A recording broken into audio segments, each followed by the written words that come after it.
بسم اللہ الرحمن الرحیم نحمدہ ونصلی علی رسولہ الکریم۔ میرے قابل قدر دوستو، بزرگ اور بھائیو، حضرت عثمان بن عفان رضی اللہ عنہ ایک رکعت میں پورا قرآن مجید ختم کیا کرتے تھے۔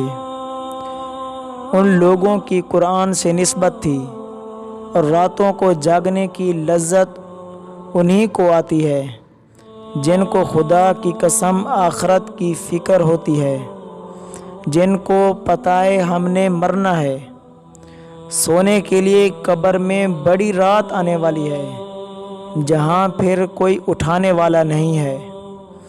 لیکن دوستو، ہمیں وہ رات بھولی ہوئی ہے۔